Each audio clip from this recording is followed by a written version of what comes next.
Hi everyone, it's Teresa Green from Slow Paths Wellness, and as I said last week when we went over part 1 of the book Anticancer Living by Lorenzo Cohen and Allison Jeffries, this is National Cancer Prevention Month here in February, and as a natural health provider, as someone who specializes in helping people get through chronic illnesses, very difficult illnesses, as well as helping people develop the lifestyle habits that help to avoid getting ill in the first place, or if you are already unwell, to help your body have all of the tools it needs to be able to heal itself as much as is possible.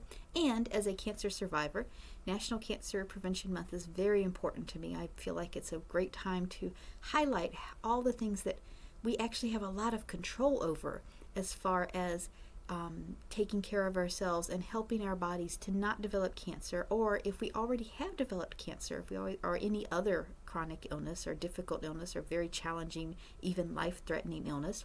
There's so many things that we can do so that any other treatments that we do work better. There's things we can do to empower ourselves. There's things we can do to kind of get out of our body's way so that our body can do the healing that it's basically designed to do. Our bodies are made to go for health, and that's why one of my functional medicine teachers talks about most chronic health conditions are not actually our bodies malfunctioning.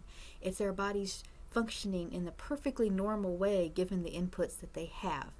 And that can be true for cancer as well.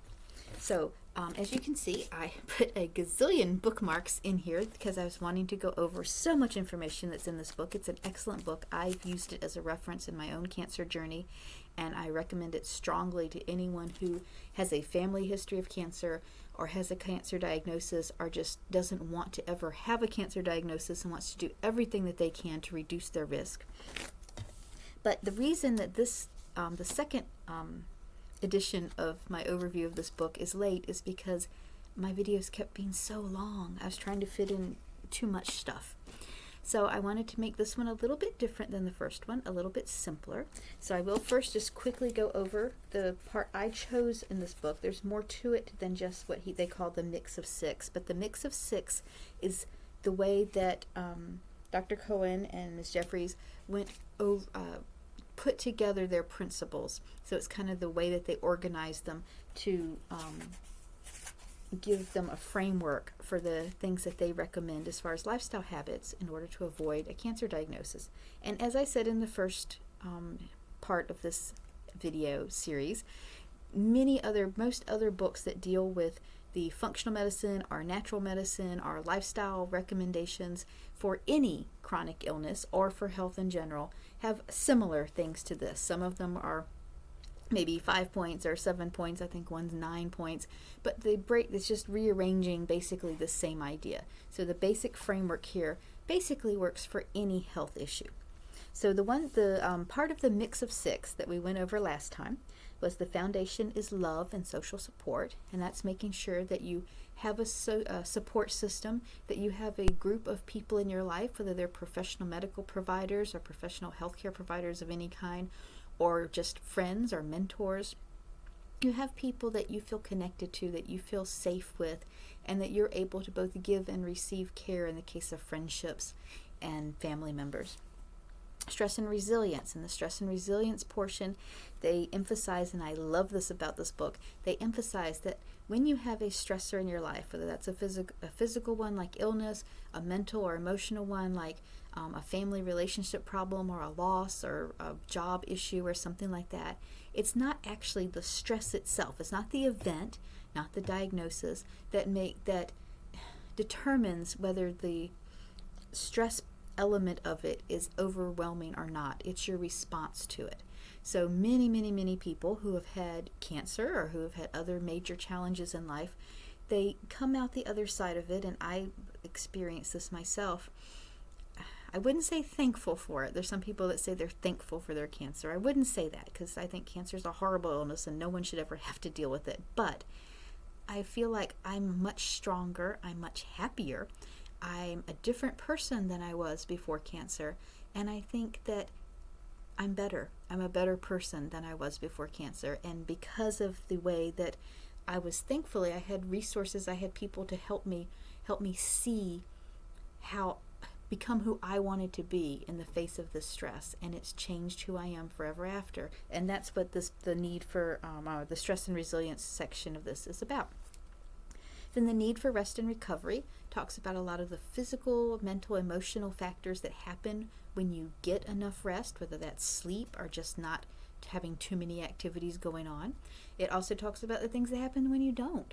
And that's such a big deal, especially for avoiding illness, that some oncologists actually see sleep deprivation, not getting this 7 to 9 hours that most people recommend for sleep, as a risk factor for cancer. So if you habitually get less than 7 hours of sleep, less than 6 hours of sleep, that's actually a risk factor that increases your risk for cancer. So that chapter was about that.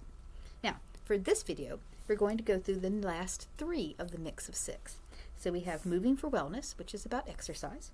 We have food as medicine, which is about your diet and how that affects your health. And we have the environment and the quest for health. And that's about toxic exposures, which there's so many different ways to have toxic exposures today. And it talks about ways to avoid them, and also just highlighting which ones are out there, because sometimes we're not even aware of the ones that are out there. And as I said, I bookmarked a whole bunch of stuff. I tried this, I think this is my 5th try at this video, and they just came out so long. I decided to do something different this time. I'm going to keep the book open so I can make sure I get my mix of 6 in the right order. But I'm going to just talk to you more about my experience with these mix of 6, and strongly encourage you to check out the book if you find the topic interesting, rather than me trying to give you way more information than I have time to do and could really do justice to it. They did a wonderful job writing this book. They put a lot of time and a lot of energy into it, and rather than not give it due respect, I guess, by really going over everything in it and me doing a 15-hour video series, I will just recommend the book to you. So for the part that I do, both myself and the things that I share with patients and clients when they come into my practice, we have moving for wellness, so that's exercise. And I'm sure most people realize that exercise is good for stuff, that it's better to have a level of exercise than not. And one of the things that you learn really quickly is exercise helps so many different areas of your body. It helps with blood sugar management. It helps with circulation. It helps with calming. There's been some studies showing that a regular exercise program is actually just as good for mild depression as, say, as medication and anxiety as well. So exercise is absolutely critical for health care. It helps with sleep. So if you are not exercising right now, as they say in the book, starting small is great. It's a good thing to just do the first thing you can do. If right now walking across the room is hard, well, walk across the room a couple more times than you have to a day. If you can walk further and you can walk a mile with no problem, then you can do just that. Or if you want to push it a little further, then aim for 2 miles a little bit at a time. And they also had a section here I thought was very useful about when you're actually undergoing cancer treatment, that the exercise, adding exercise as you can, not overstressing yourself, not wearing yourself out, but even while you're going through your chemotherapy treatment, in between sessions, to actually exercise during that. I know during my chemotherapy they recommended that to help with pain management. I said in the book, one thing I do remember is that they found exercise was better than medication for fatigue related to cancer when you're exercising during your treatment process and during your cancer journey. So exercise can be extremely beneficial. It helps mitochondria develop, and healthy mitochondria development is one of the things that fights cancer. Poorly formed mitochondria is one of the things they believe is a starting factor for cancer cells to begin. Exercise helps you to have stronger mitochondria. So exercise has many, many, many benefits. It helps, as again, digestion, because exercise actually encourages motility in the intestines, so it helps with things like constipation, and it helps with just digestion in general. So exercise is good for you. Please do some of it. And if you have questions about how to do it, I am not a fitness expert, but there are usually in gyms and places like the YMCA, there are people who actually have trained to be able to do that. They're fitness instructor, I can't think of the exact name of them, but there are people who have actual course certification in helping you with the right exercise. Physical therapists are also able to do that. But remember, simple is fine. You can find YouTube videos, and you can find something if you have a health condition, some kind of chronic health condition that makes you nervous about trying some exercise. Talk to your doctor, find out if you need a referral to someone who's more of a specialist in your field, in your particular illness, before you start trying an exercise program. But any little exercise is helpful. And also find out what works for you. For some people, they need that, boot camp, marathon, kind of really doing the limit of what they can do. And then a lot of people don't. And sometimes when you try to do that, when it's not what's good for you, you'll end up either injuring yourself or exhausting yourself. I found very quickly that for me, before cancer, during cancer, and now after cancer, that for me, I need less is more. So I walk up to 2 miles several times a week. And for right now, that's good. I would like to be able to do more just because I enjoy it. I don't have this magic number in my head, but I really enjoy my walks. But I find that even if I walk every single day, even if I'm only doing about a mile a day, right now, that's just too much. I become so exhausted the next couple of days, it's really hard to just kind of keep up with my day. And if that's you, that's okay. Find what works for you and do that. And then as you get stronger, then you can think about adding some more. So that was some of what they talked about too, that the exercise that's best for you is the one that you can do. So food is medicine. Food is medicine is one of my favorite topics because I think people don't take it as seriously as they could. Literally, food is medicine. I read everything I can find basically on how food nourishes us, helps us, how the right foods can be healing. And there have been for at least 20 years, at least 30, I guess more than that now, at least 50 years, that have been literally reversing heart disease, literally reversing diabetes, nowadays literally reversing some of there have been people, at least with case studies, showing what they believe is literally reversing Alzheimer's, using diet as a major part of the changes that they make. And so much so for some of these illnesses that I took some courses in lifestyle medicine, and it's pretty much as close to mainstream as you can get when you're recommending lifestyle factors. Primary care providers, there's at least 5 or 6 I know of for sure here in the Richmond area, and they literally have if someone's interested in lifestyle medicine and using their lifestyle to treat illness, they literally look at it as a way to cure diabetes. I don't know if they call it a cure, they may call it remission, but they say that if you follow basic lifestyle factors, which is basically eating foods that are high in fiber, getting lots of vegetables, and doing your basic exercises for the lifestyle part of it, but that you can literally reverse diabetes in many cases. Perhaps not all, but in many cases. And so much so that that's becoming much more mainstream, to the point that even like a regular doctor, for lack of a better term, would be looking in that direction. And we know more and more about that now. We know fewer and fewer diseases need as much intervention as we thought they did. So with cancer, we know some of the things that we know that many foods actually help tremendously in cancer therapy. There's some of the immunotherapies they find work much better when your microbiome in your gut, the bacteria that live in your intestines, when you have certain bacteria in your intestines, the immunotherapies that they use for many cancers now work better. Sometimes they work almost not at all until you have those bacteria, those specific bacteria in your intestines. They know that people who eat more vegetables and less meat and less processed food have much lower rates of cancer. They know that not eating smoked meats or processed meats like ham or pastrami or things like that, that when you avoid those, your risk for cancer goes down. They know that beans, I believe in one case, that one I should have looked up, probably gone ahead and looked up one of my bookmarks, but beans, especially with colon cancer, drastically reduces your risk. And then especially, I believe it's in men that with colon cancer, it's even greater than with women.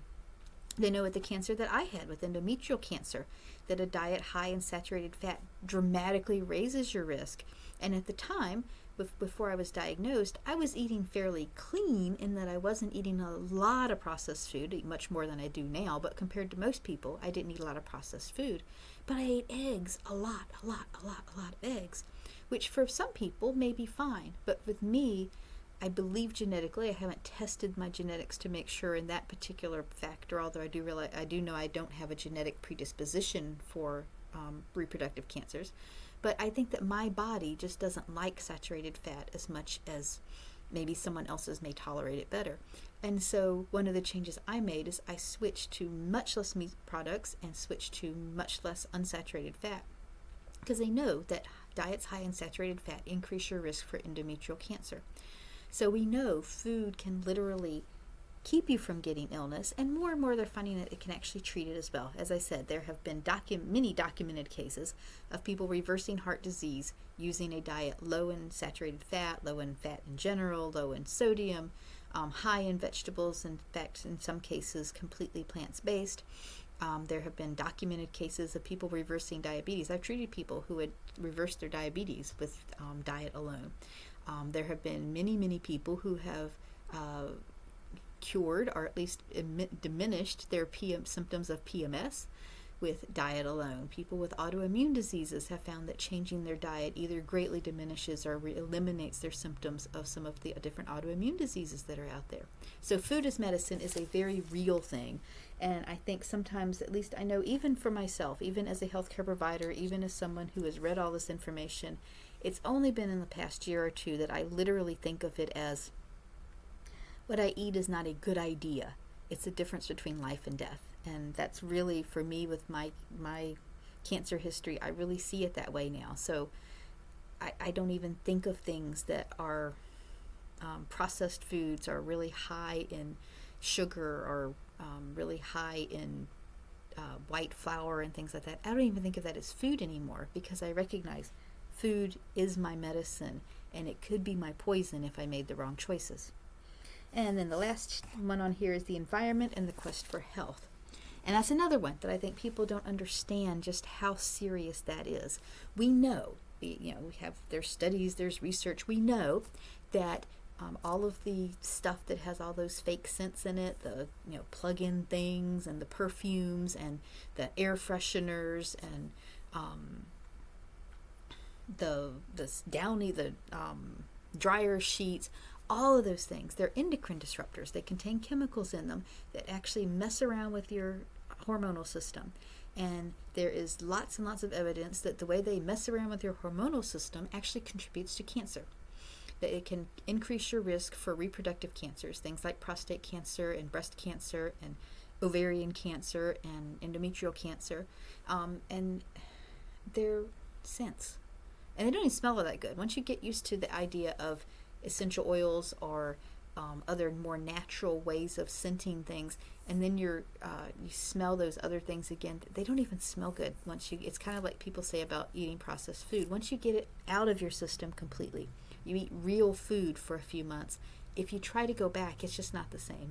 You don't like it anymore. You can taste the chemicals in it almost.